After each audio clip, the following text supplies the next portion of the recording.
What if I told you that money, the very thing you work for, save, and depend on, hasn't been real for over half a century? That somewhere between wars, treaties, and secret meetings, gold quietly died, and paper took its place. But this wasn't an accident. It was a carefully timed sequence of events, decisions by a handful of men that changed the world as financial DNA forever. So, when exactly did gold lose its power to paper?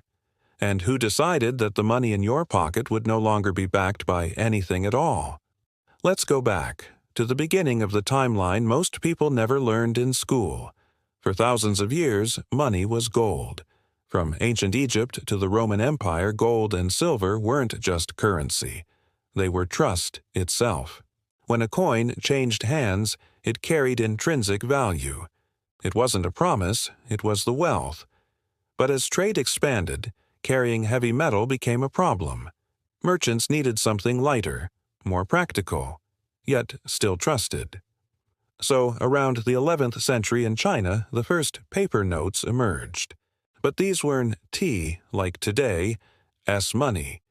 Each note was backed by physical metal stored somewhere safe.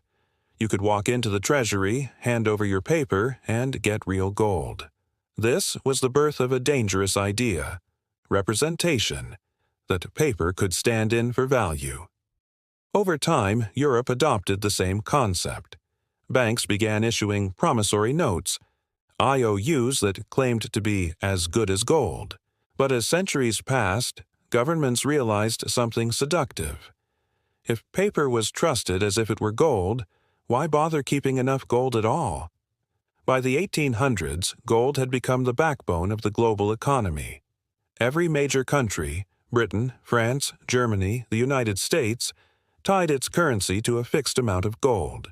This system, known as the gold standard, meant that money couldn't be printed freely. Governments had to hold enough gold to back their notes.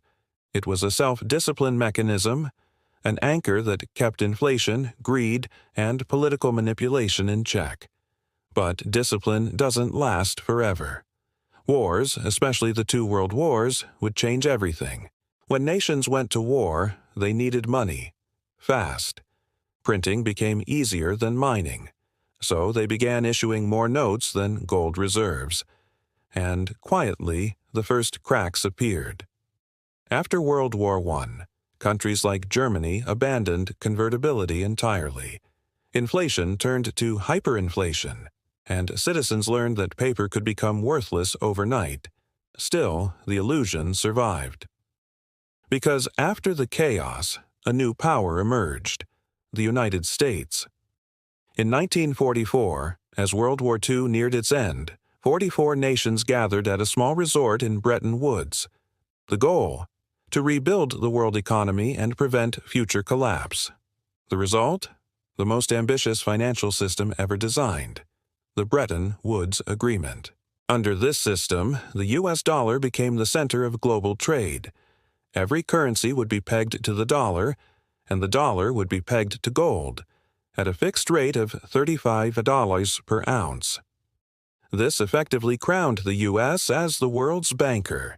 Foreign nations would hold dollars, trusting they could exchange them for gold any time. But there was a problem brewing beneath the surface.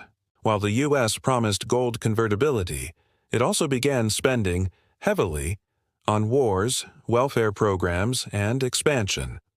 By the 1960s, America had printed far more dollars than its gold reserves could support. Foreign countries noticed. France, under President Charles de Gaulle, openly demanded real gold for its dollars, calling out the illusion.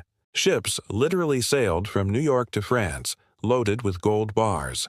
It was a silent run on the U.S. Treasury.